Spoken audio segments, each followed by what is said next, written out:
Hey, Shelby. Hey, Christopher. Hey, Fern. Yep, that's so we're going to continue these conversations because we always have these conversations in the office, and I feel like that's the whole point of this podcast was that these random conversations we have, let's record them and see what happens. And so I'm interested to get your take on this thing that we've been kind of circling around about this idea of friction when it comes to brand experience. And this is kind of like an offshoot of another topic we talked about, which I'll kind of connect the dots on that in a minute. But so, the line here is that like, this might be nothing, but it could be something. So I want to hear your take. So this idea that frictionless is the gold standard of brand. Yeah. I feel like Silicon Valley started this whole concept because technology is really good at removing friction from things. And I feel like it's bled into a lot of areas in B2C and B2B that like frictionless is the gold standard for your brand. And I have feelings about that, and I'm curious if you do too. So I'll always start with the example because whenever I'm driving around or just thinking about stuff, I notice things and I start like, why is that the way it is? And I think about Starbucks a whole lot, only because they're everywhere. I used to go to Starbucks all the time, and it was the third place, the cozy third place. And I feel like Starbucks of today is a former shell of itself. That's not just my perception. I actually was reading an article the other day. They're actually financially not doing great compared to where they were. But in their relentless effort to make Starbucks frictionless, I feel like it has now just become an elaborate vending machine. Changed my mind. I think I agree. I think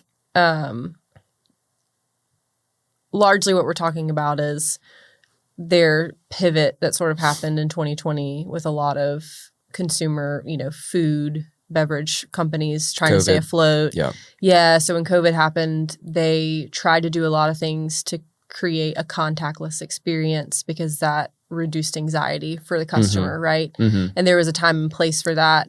But I also think just as the company as a whole wasn't sure how to get out of that when the time was right, to start bringing back in. How to go back to where they were. Yeah. How do you bring back in the warm, cozy coffee shop once COVID wasn't top of mind? And now it feels like a very cold, dark place where the people who work there don't really want you in there. They don't seem to want you in there. And like the new model, is with the tiered shelves for pickup. Right. It's heavy drive-through. It's cold services. And I think you're absolutely right that COVID was the impetus for all of that. And it was the right move at the time. And you can see how they got carried away with it because I am quite certain that their sales probably went through the roof. Yes. Especially after COVID when it was like, oh, well, now I was back, I can just go grab a coffee super quick, And for a hot second, even after COVID, when it's still so heavy on your mind, it was probably very convenient, still is very convenient. But I think people just, now that we're so far past COVID, now you start to have this like, well, I don't know, I'd rather go to the local coffee shop and kind of settle in a chair and have my coffee like you used to do at Starbucks. They've lost the coziness in favor of what you were talking about, frictionless transactions. Right. But I think what made Starbucks what it was the feeling of this is sort of like an extension of your home. If you're going to pay to burrow down and do some work, read a book, whatever it is. You're going to pay several dollars for bean water. You want more than several dollars. Well, especially now, you want something else to go with it. You want the atmosphere that they've lost. Right. Okay. So we're on the same page about what I mean by that. And so, and no judgment on it, honestly, because like, Starbucks today may be the way that maybe that's the natural evolution of a brand. I don't know. Yeah. I just like to, so the more I start thinking about it, I start thinking about, are there other examples where frictionless entered into a brand for the worse? And then it got me thinking that like, that's not necessarily even an enemy. Like there's plenty of times when frictionless is really good. Yeah. And so now I'm like super fascinated with this idea of like, what is the right amount of friction? Where does it belong? And then because I'm a nerd and I like to dive even deeper on that, it's just like, why are humans this way? Like, why is friction even a thing that we have to talk about? And why is it good or bad? Yeah.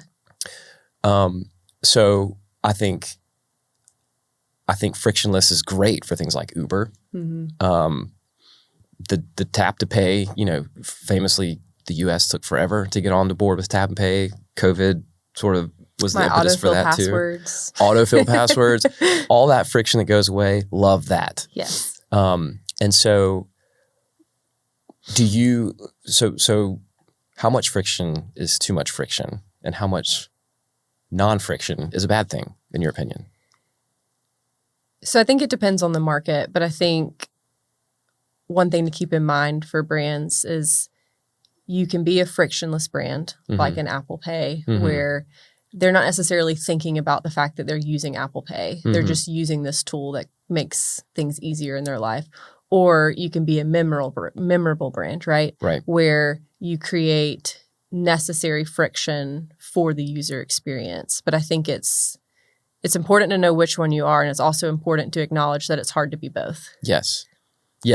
You sent me an article about that, actually. And it was like, and they were very clear about that. You either are frictionless or you're memorable. You cannot be both. And I think it goes back to what your brand is. Right. Is your brand about creating these important touch points that keep your brand top of mind to the consumer? Or is your brand, like the example of Apple Pay, it's not necessarily about them being like, I love Apple Pay. It's just, it's this tool that's important to them that they may not think Apple Pay every time they tap, but they use it. But they're using it because Apple removed all the barriers and made it so easy. And Google and whoever else has the tap to pay stuff. So now I'm curious your thoughts on this, which is, I hope I didn't just lose my train of thought on that. So we were talking about, so intentionality and things like this. I think it's easy to conflate that good friction, like the kind that like feels like ritual or feels like a meaning or high touch customer service. It's easy to conflate that with luxury brands, that like you only get that in the luxury space because it's the most obvious, right? You go to a lovely hotel, a super high end restaurant or anything, the touch points along the way, it's the right amount of like, they remove the frustrations, but they are giving you these moments of pause and, and attention. And that feels that way. But like a lot of the times when we talk here, I want to make sure that we are not saying that you have to be in the luxury space to take advantage of some of this. So do you have an example, or can you give me an example of good friction in the non-luxury way? Ooh. I know there's hundreds of them. Yeah. I'm trying to think through which ones would be. And a lot of it, and I'll just keep talking until you come up with an idea, because one of the things that Alice and I were chit-chatting about back in the studio was it's not even always about personal or like human interaction. This idea that like we as creatives, and you especially as our sort of senior designer at that Slant, you're thinking about this all the time, which is we also have to remove friction in terms of, is this point being made? Like if it's an advertisement or a layout, are we? But I was arguing that like you can go to a website, for example, that's highly optimized for clicks and let's get conversions and all that sort of stuff. But is it such a bad thing if somebody goes to a website and some sort of design element or some sort of navigational design is really cool and makes you pause for a hot second just to kind of marvel at that? Which one of those two sites would you remember after the fact? Yeah. Right? Yeah, I feel like sometimes you can drive home user interface, like you can focus so much on it being ease of use that then your brand just sort of disappears because they're just immediately going exactly where you want them to go. That's right. But if you know where they're going to go, I would use that to your advantage and create pockets where you're letting them come across things that they feel is just like part of the experience, but you're kind of subtly weaving in some. Right. And and it's funny because I never anticipate all these episodes to like feed into each other, but Morgan and I did discuss last time about like why, like the early days of the web, like back in the early 2000s when websites were just wild and crazy and did all kinds of cool stuff. And it's like, we had made a prediction that maybe we might go back there in some way because of AI has made good design and highly optimized things so easy. that really the only way to stand out is to do that. I think we're going to like rebel. I would love to see that. Rebel because against the consistency. I just, it's exactly your point. Like if I were to ask you to close your eyes and envision, a highly optimized business website, I bet you and I would have the exact same description. Yeah. Logo in the top left, navigation items here, big banner image with some sort of headline right here, and then like sections down the page with a giant call to action button on every section. Does that sound familiar? Yep. Right. So that's every website ever made. And just because your color blue is different than that color blue does not make your site memorable. Yeah. Oh, I wish we could talk about internet 1.0, 2.0 and beyond. I am a firm believer that can come back and let's bring all the friction. Okay, good example of bad friction. Flash. Everybody remembers Flash. Yes. That was some bad friction because, if you didn't have the player, you had to download it, and that's eroding the situation. So I mentioned before we started recording that I had decided to define what I think we're talking about.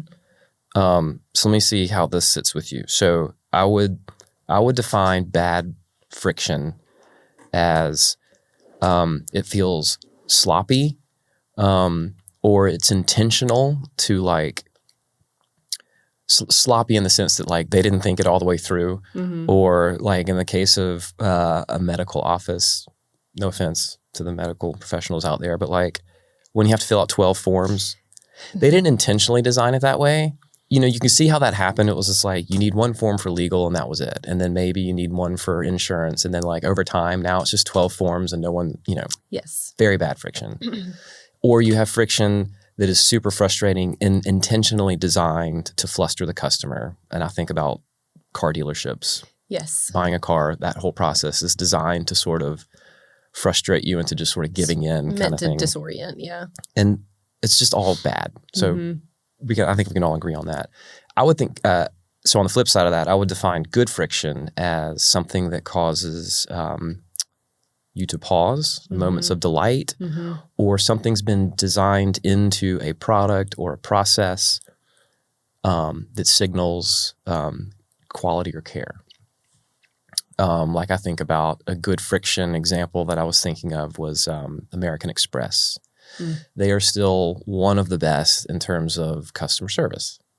They still encourage you to call a phone number. And to me, that's I don't want to call because it's going to take forever. Can't we just chat this out? But you're actually, I kind of want to talk to a real person. Right. And not only that, it's somebody who actually has authority to get something done. Who is very versed in whatever it is that you're asking about. And to me, that is the best friction because when something's wrong, you want an answer. You don't want somebody to be well, let me read this manual real quick and find out.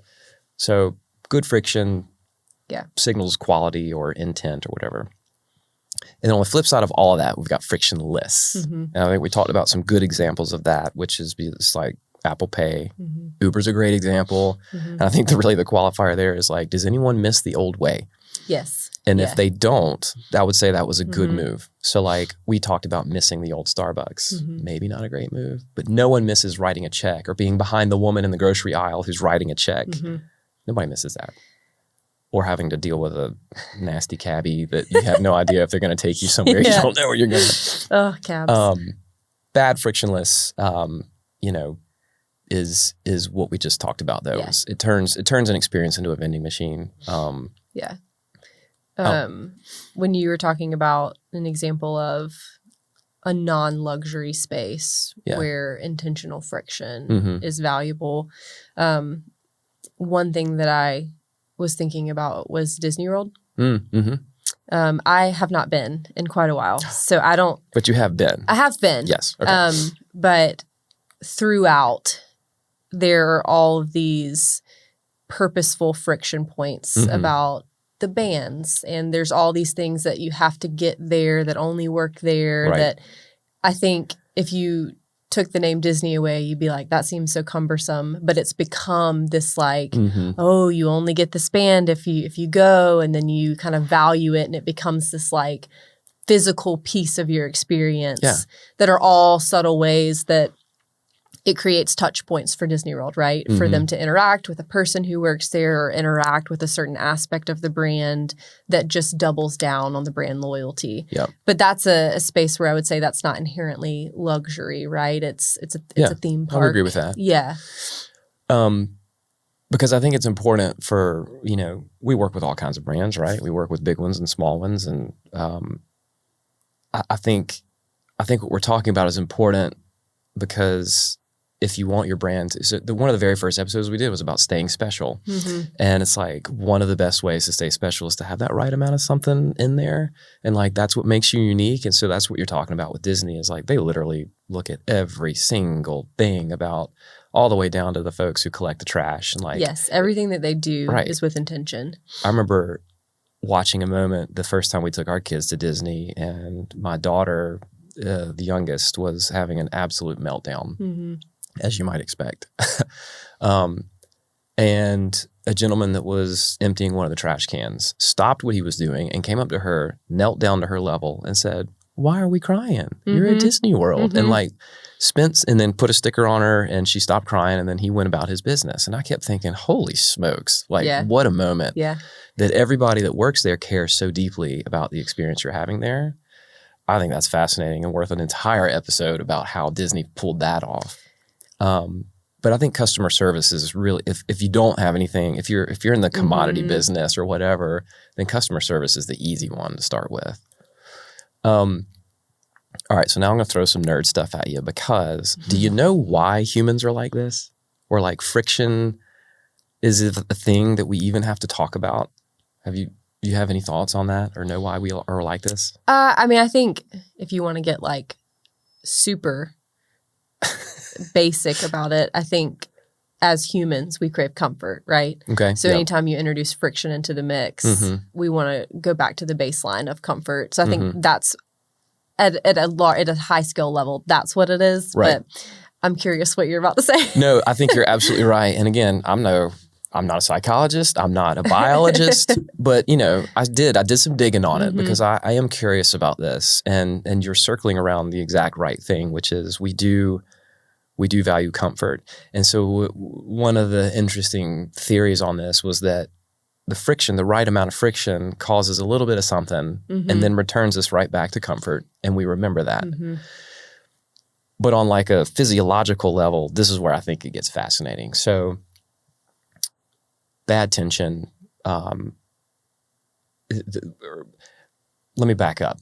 The reason I wanted to dive so deep on the psychology of it all is like, when things go horribly wrong on something that's supposed to be, say, fun, like a wedding, pours rain on your wedding day, or, a time I took my family on an international trip and we had a passport issue and we got stranded in New York for 3 days and it was the most stressful of our life. But now we look back on that trip as that was the most epic trip. And it's like, what? Like we went through absolute hell and now we look on it fondly. Yeah. And so the psychology or the physiology on this is that, during those stress moments, your brain, if it's bad stress, bad friction, your brain is releasing like adrenaline, cortisol. So your attention span is laser focused. Yeah. It's like your body's like, this is important, save it all. Like, remember all the things. And that served some kind of evolutionary thing, I suppose. And then you lock it in and you remember it. But like if there was, on the flip side of it, like if there's no lesson to be learned, if there was no memory about it, your brain's like, don't need it, delete after viewing, kind of thing. I think that's fascinating. And so that's bad friction. So like that would explain why we remember that trip so fondly. It's because we remembered all kinds of stuff. But what about the good ones, right? So it's like... So endorphins, that's what we're after. That's what it is. It's endorphins. Even if it's just a little bit of amount. Or if it slows you down enough to absorb something a little bit longer. Yeah. That's it. I think that's fascinating. Humans are weird. And it's interesting to take that and then go back, for example, for my role, like to go back and as I'm working on things, think about how can my decisions create space for that experience to happen, That's right. Yeah. For there to be a little moment of like an endorphin spike because it's either happy or it feels very personal or something that creates a positive emotion that your brain sort of attaches and wants to keep that memory, which is just Design's more than design, you guys. I know, right? And that's it's deeper than what you think. And it's funny, and this is really the whole reason why we started this whole series, is because this is the stuff we talk about internally that I don't think anybody really ever hears about externally. No. And it's like, you're right. Design is, at surface level, everybody understands design is make it look pretty. Make it look good. Make it look good. But it's so much more. But it is. And when and we've talked about this a number of times, when you see good design, it just clicks. And sometimes you can't verbalize what it is about it. That's right. But I think sometimes that's the strength of good design. And so a good strategic designer, creatives are going to take everything that we just talked about, even if we didn't understand the physiology up until just now, you're welcome. We intrinsically understand it because we're doing these things to evoke those feelings in the viewer or the user or whatever the end goal is. And this is something that I just think we as a company tend to beat that drum over and over again, which is like, be special. These are the tiny things that make you memorable. It's not about perfectionism. It's about creating intention, that sort of thing. So what's the takeaway? Like, what would you, for all two people who are listening, you and me, and both are my mom. Yeah. What's the takeaway for a brand if they need to know, okay, so if they have any interest in what we're trying to say here, it's like, okay, friction can be good. Friction can also be bad. Frictionless can be good, but it can also be bad. So what's the rule of thumb? How do you know where to dial it in? I think a lot of it depends on how in tune a brand is with who the brand is, right? Like what the brand's goal is. Who are the customers that they're serving? What is it that they're offering? What is it that they long for the brand to become? Right? And then I think that informs where your brand needs to touch on some of these things. I think a lot of it has to do with just the long view of how you want your brand to sit in a certain space. Because like we said, there's right and wrong for each of them. Right. But I think it's just taking a good look at how do your current consumers interact with your brand. And is that the way you want them to? Or are you trying to tell more of a story? Or are you trying to create more of an experience? Right. And I think those things inform where you should fall across that spectrum. Yeah. Wholeheartedly agree with that. And I think there's another component to that takes a whole lot of discipline.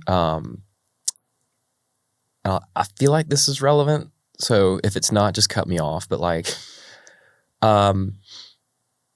I recently was listening to a podcast about the origins of companies. It's fascinating. Acquired, for all those who want to know. It's a freaking awesome podcast, and it basically does these deep dives on companies and how they, from their origins all the way to where they are today, all the ups and downs. And this last episode that I just listened to was on Rolex. Yes. Okay. Yeah, luxury space and all that. But what they did, I think, is interesting, which is same as everything else. When you're a almost 100-year-old company, you're going to go through all kinds of societal ups and downs. Yeah. And they had and the biggest one was like when, all their watches were mechanical. And then I think it was the 70s when they moved over to where quartz watches, digital watches became like the world dominant kind of thing. It would have been very easy for them to pivot and try and keep up with that market. But they just sort of did this number. They were like, we know who we are. This is what we want to do. And they weathered that storm long enough where the appreciation for mechanical watches came back. Yeah. And then when COVID happened and there was supply chain problems and everybody was raising their prices quickly and, doing all this kind of stuff, they just kept on going so that they didn't have to, for example, one of their competitors raised all their prices to account for logistical problems and all that kind of stuff. And then once everything settled down, they had to bring their prices back down, which cheapened the inventory that had made it out into the market. And Rolex just kept doing this number. And it was just like, I think that has a lot to do with it too. So like they have knowing who your audience is, having just the right amount of friction in sort of your customer experience or your product experience or any of that sort of stuff, and staying the course. Yeah, not being reactive. Term, not being reactive. I think that's trusting that you know who your brand is, and also just trusting that you are who you are, right? And having the confidence to say, we're gonna do this, even when everyone else is doing something different. How do you convince a CEO to do that? It's like if we had a crystal ball, we could convince them. If you have a convince, so to me, it's just like, I guess one of the easiest or best ways to do it is to continually look for examples that kind of prove the point.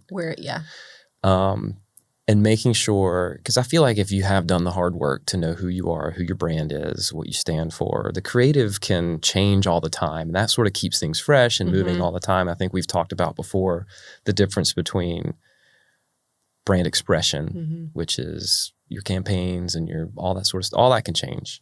But the underlying who you are shouldn't, right? So to all the 2 CEOs out there that are listening, stay the course, know who you are, right? Yeah. Add a little bit of friction. So did we just solve all the problems? World peace. Easy enough. Time for coffee. Does the friction in your process or your product make someone feel useless or powerless?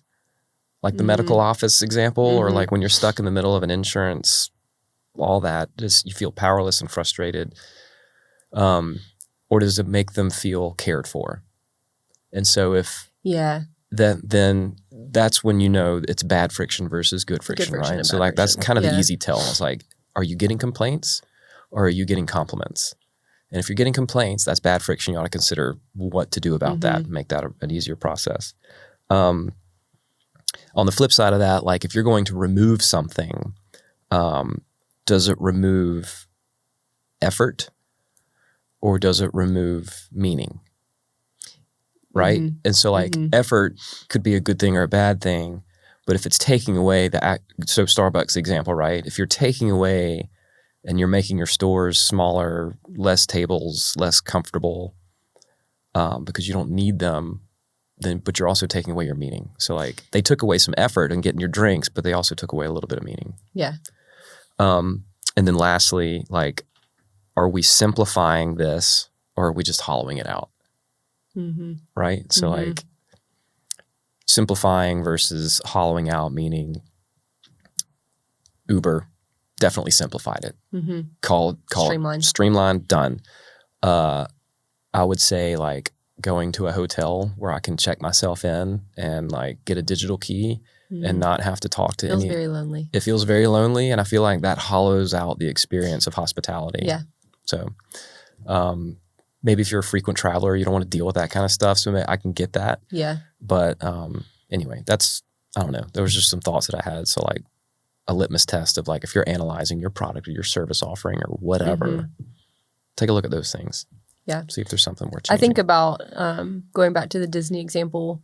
So like they have moments where there's purposeful friction, but then I also think about their literal underground network of tunnels, right? Yeah, which all serve the purpose of they don't want you while you're in the park to see people going from one park to the other. They don't want you to see the characters just walking around while they're going. While they're on break or whatever. They've removed that sort of weird friction of seeing the cleaning crew picking up stuff, seeing someone hauling away trash by creating all these spaces underground for their employees to move around to amplify the magic of why you're there. And that's like an example of where they've removed friction and it makes sense for their brand. Right. Yeah. So we talked about above ground. There's a lot of good friction points, but they removed all the bad stuff, which is and man, I could talk about that all day long. It is fascinating because they didn't learn that ahead. It's not like they built the first one and well, actually, I guess they did. They did Disneyland, and then Disney World was the one that, I mean, but like the fact that they knew that so early on, that like those were the things that you needed to pay attention to was really pretty fascinating. It's incredible. Super cool stuff. It's so cool. You need to go back. Yeah. Have fun with that. I'm not going back. Okay. I think that was all the topics I wanted to talk about. Yeah. The only thing I had written was like bad friction and sort of the erosion of brand loyalty. Mm-hmm. And that was more specific to the Starbucks example. But when you create this contactless experience like a Starbucks where you can order on your phone, Mm-hmm. walk in, not speak to anybody, look for your name, grab it and leave. Yep. You open yourself up to this sort of moving target of what's acceptable customer service, what's acceptable customer experience. And so then someone could come in and pick up their coffee 5 days in a row and it's great, it's there, it's ready, and then one day it's not. And then it, no one's apologizing for it. No one's saying they're sorry that it's late. It comes out 10 minutes later than it's supposed to. And then all of a sudden it's like no one's really being held accountable for that. There you go. Yeah. Because it's this like kind of personless experience. Yeah. And I think those micro interactions over time sort of start to they start to erode the brand loyalty, which I think Starbucks has seen. Yeah. Is that there's no standard anymore. That is that's fascinating. I think you're absolutely right. And that goes back to like you end up feeling kind of powerless at that point. And then for some of us, it's like, so say the coffee wasn't there or it was wrong or whatever, and then you want to. And then you almost feel dumb, like complaining about it. Exactly. Yeah, because you're like, well, excuse me, this only has, 2 pumps, and I asked for 3 pumps. And you kind of you feel dumb, or you feel like embarrassed to ask, right? Because they've created this experience where you don't actually interact with the company at all. Right. Exactly. Yeah, that was one thing I was thinking about. It's just like, it only takes a handful of those interactions that are negative, and then it's over. It's over, and there's no safety net, right? Because there's no more brand touch points to sort of either mend whatever was wrong, or to a coupon or whatever it is that's that used to be kind of the way that you sort of fixed a bad brand experience. Yeah, I think you're absolutely right. I had not considered that angle at all. And so, I think that's so again, going back to like, this is not judgment, like frictionless, if that's a path that you want to take, you can, increase volume and all that. That's great. These are just pitfalls you need to be aware of. Right. And I had not considered that at all. Cause it's like, and then you can see how that becomes a compounding problem, because those of us who would not be willing to complain about such a small thing and it goes unnoticed, and then it just, eventually you just kind of, try a new place, you find a new rhythm. Right? Yeah. Or, the company just keeps on like doing what they're doing, and the really not great companies will continue to take advantage of that. Yeah. And they'll, whatever. So.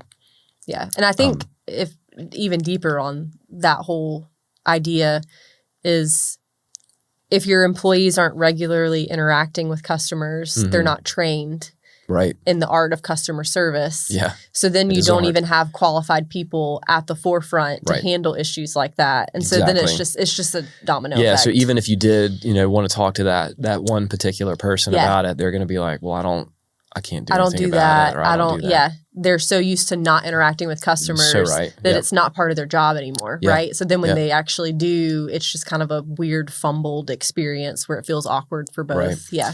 And so then, we usually position all these discussions around brand leaders who are, making these decisions and maybe talking about those decisions. But like, this is the one time where I might also talk about on the consumer level or to customers, which is like, don't put up with it. Yeah. If that's the path that a brand has chosen and it's working for you, that's awesome. Because like, I can hear introverts right now being like, don't take away my, and I get that. I truly do. Not, again, no judgment. But don't put up with it. If they have taken that path and it is causing a problem and you're not getting what you're paying for, then we have the responsibility as consumers to let them know by spending our dollars somewhere else. We've been kind of, I don't want to say conditioned, because that's like a probably more severe word, but there, to some extent, we've sort of fallen into this pattern of feeling like that's wrong to do now. Well, because it's so frictionless to get to that product, we don't want to deal with the friction of having to be the call corporate or whatever, you know. So, and I do think that's one of the episodes we had here was just like, whatever happened to giving a damn? And it was just like this discussion about how many brands have let themselves go.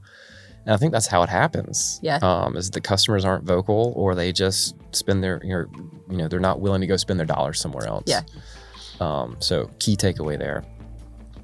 I was going to say something else about that. Now I've lost it. But anyway, Okay. Friction. Use it or lose it.